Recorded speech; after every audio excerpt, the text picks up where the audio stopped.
Hello students, welcome to your geography class. Today we'll start up with chapter 4, Air. Well, dear students, our earth is surrounded by a huge blanket of air called atmosphere. All living beings on this earth depend on the atmosphere for their survival. And it provides us the air we breathe and also protects us from the harmful effect of the sun rays.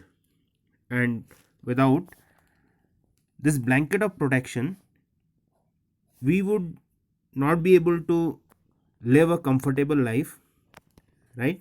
Because during the daytime it will be extremely hot, and at the night we will be having very low temperature. So it is this mass of air that has made the temperature of the earth conducive where you can live and survive. Now in this chapter we will be dealing with the following contents, that is importance of atmosphere, composition of atmosphere, structure of atmosphere, elements of weather and climate. There will be dealing with temperature, pressure, then your moisture, and finally the types of rainfalls. Okay, let's move ahead with all these concepts one by one.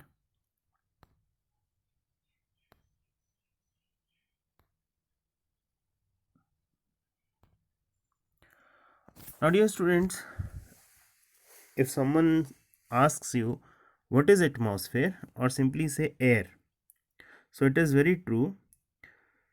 We all know that the earth is a unique planet due to the presence of life. I just in the introduction I told you that the life is possible on planet earth on account of having a conducive atmospheric condition. The air what surrounds the earth is a mixture of several gases, and it surrounds the earth from all sides. So in simple words, the air surrounding the earth is called atmosphere. Now let us highlight why this atmosphere is important to us. Atmosphere is the air that surrounds the earth is the common definition. This particular atmosphere is a mixture of different gases. It contains life-giving gases like oxygen for humans and animals, and at the same time carbon dioxide for plants. It envelopes the earth all around and is held at its place on account of earth's gravity. It also helps in supporting the or say stopping or say filtering the ultraviolet rays or the harmful rays of sun, and maintains the temperature up to a suitable say degree, so that life can sustain easily over the planet earth.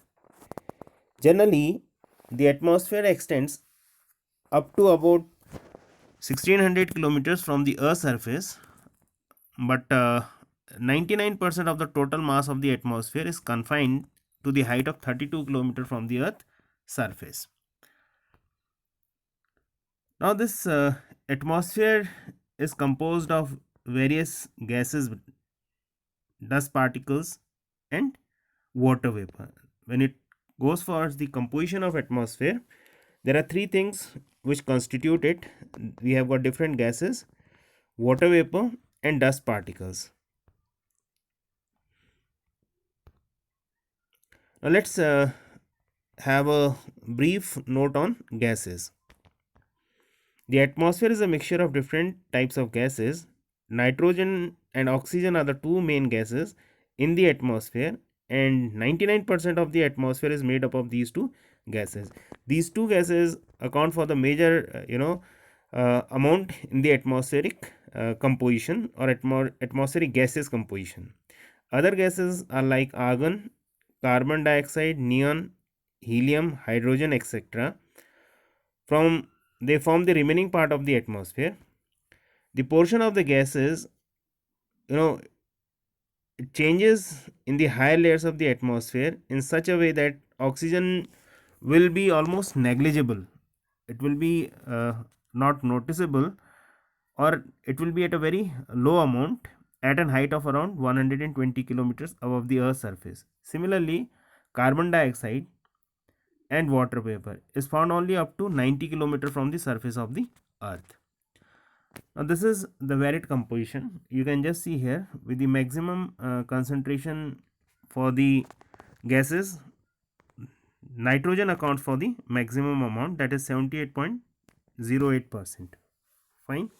Whereas oxygen accounts for 20.95%, and the third important gas, that is carbon dioxide, it accounts for 0.036. Right. The other gases are highlighted under the table. You can have a look at it. Then when you talk with the composition of atmosphere beta, as I told that nitrogen accounts for 78%, so it occupies the major share of the atmospheric gases. Then oxygen accounts for 20.9%. The other gases of minor intensity are also highlighted in this pie diagram. Now let's discuss with the importance of these gases, why and how they are important, right?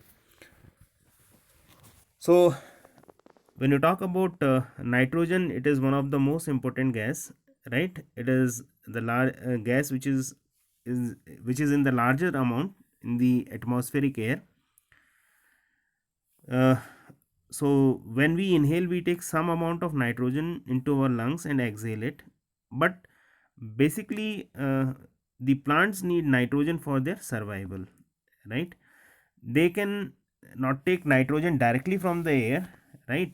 So bacteria that live in the soil and roots of some plants take nitrogen from the air and change its form, that is, it is picked as atmospheric nitrogen and converted into nitrates and adds up to the soil fertility, right?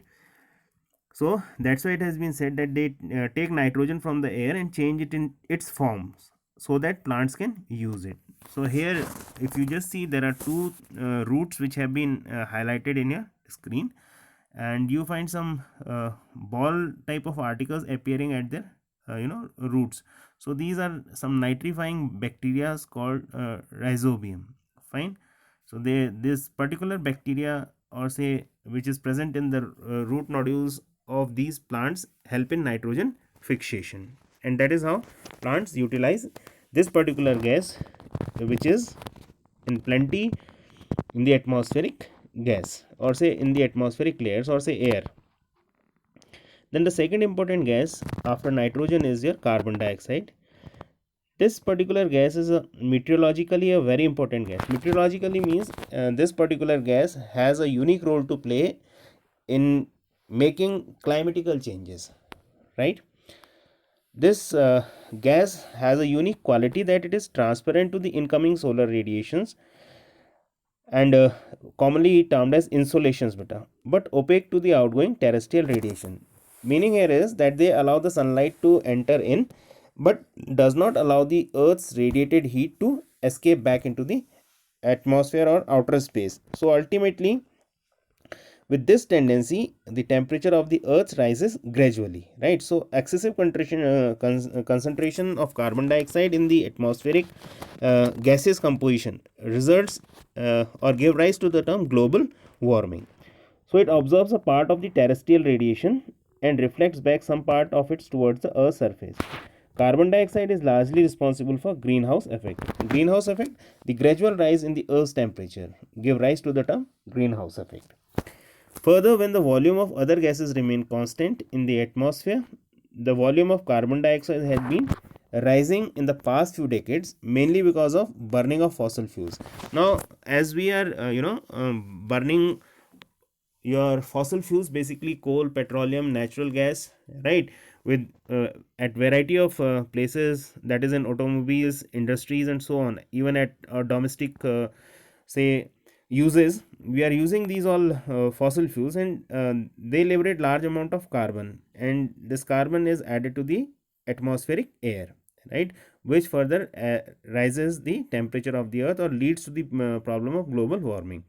The rising volume of carbon dioxide is mainly the reason for global warming. That is, the temperature of the earth is increasing gradually globally, right. Now this is how it happens, Vita. That is, it as I told you that the earth's atmosphere is your earth atmosphere is, say, transparent to the incoming solar radiation, so it will allow the solar say insolations to reach in, right. But as and when the earth will be heated up, fine, the radiated heat of the earth will not be allowed to escape back, so on account of having excessive carbon in the atmospheric air, so this results in global warming, right. So incoming solar radiations, sorry, insolations from the atmosphere and the outgoing, say, terrestrial radiations, they are not allowed to escape back, fine. That is how it works.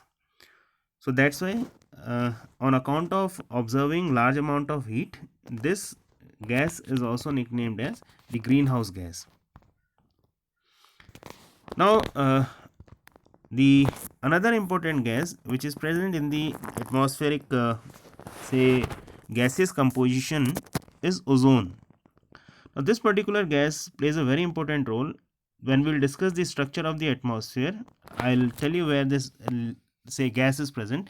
Basically, this particular gas is located in the second layer of your atmosphere, that is your stratosphere. Now it is important component of the atmosphere and found mainly between 10 to 50 kilometers above the earth's surface. It acts as a filter and absorbs the UV rays or ultraviolet rays radiating from the sun and prevents these rays to reach on the surface of earth, right. The amount of ozone gas in the atmosphere is very little, and although it is little, but this little amount of ozone plays a very important role for maintaining the earth's temperature and protecting you from the harmful effects of the ultraviolet rays of sun. This particular gas is specifically located in the second layer of your atmosphere, that is stratosphere. Now moving on to the next constituent to the say atmospheric composition beta, it is the water vapor. Water vapor, it is simply, you know, when your the gaseous state of water on account of losing temperature, right, it gets condensed and say takes the shape of water droplets, which we commonly call as water vapor, right. So gaseous form of water present in the atmosphere is called water vapor. It is the source of all kind of precipitation when the same water vapor takes various forms, like rain, snow, hail, sleet, and reach back to the surface of earth. We use a term for it, that is precipitation, fine. Then the amount of water vapor decreases with altitude, right. It is maximum near the equator, and as one move towards the pole, its amount goes on decreasing, right. It is maximum amount in the atmosphere could be just up to 4%, which is found in the warm and wet regions, fine. Next constituent to the atmospheric air, right, or the other component to the atmospheric air is your dust particles, right. Now these dust particles also play a very important role in the atmospheric composition. They are generally found in the lower layers of the atmosphere. These particles are found, or they have their origin from your sand, smoke, soot, oceanic salt, ash, and the pollen grains, right.